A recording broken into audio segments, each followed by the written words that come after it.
Professor Ilyasu, because I know that UTAG, the UCC branch has also stepped in, giving UTAG, GTEC, 24-hour ultimatum to withdraw that letter of, as it were, crippling the activities of UCC.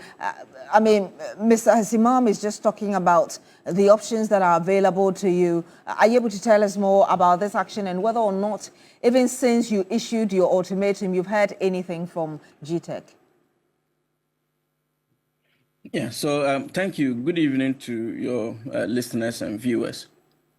So I must also start by saying that these developments are unfortunate, and we from the UTAC fraternity, in this case UTAC National, a representation of all the 15 public universities, we take the position and stand of GTEC, our main regulator, regarding this particular issue as a position of an unfortunate situation.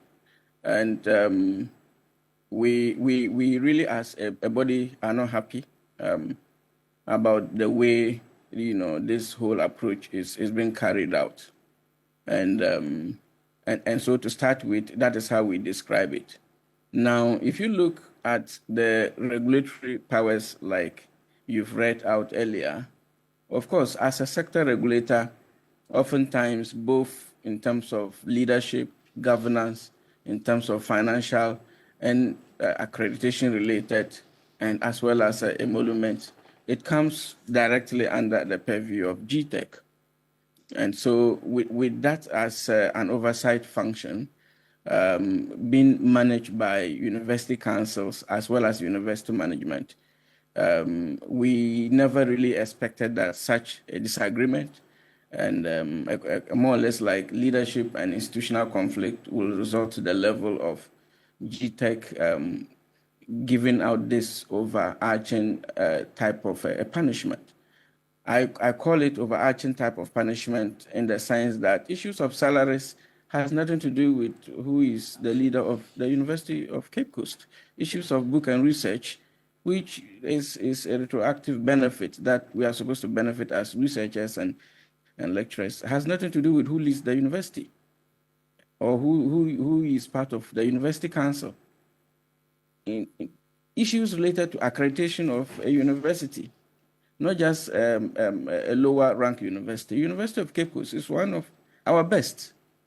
And if we are to go into literature to look at, especially at the global and national level, the impact of this impasse on the credibility of the higher education environment is something that will be so much damaging than we can imagine, that we think that is really not the way to go as a regulator. Nonetheless, we acknowledge that as a regulator, one of the principal positions they aspire to achieve in all these challenges basically is to bring sanity and make sure there's conformity to the law and leadership accountability.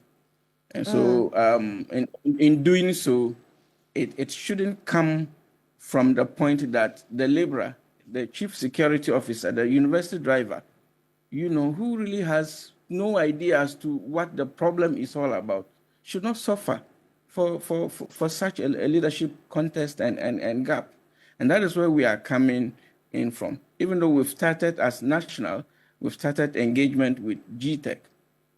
And we've taken the path of this dialogue approach, taking into consideration the legalities from the court.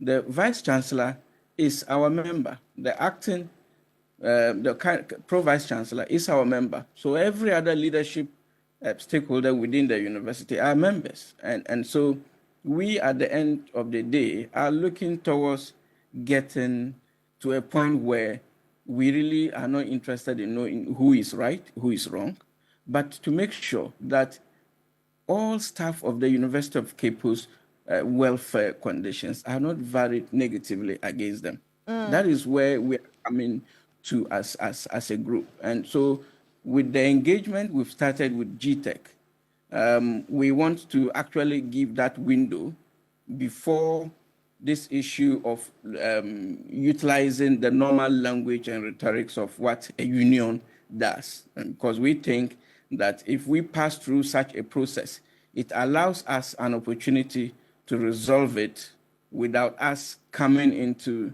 that confrontational form that is often seen as an identity of unions.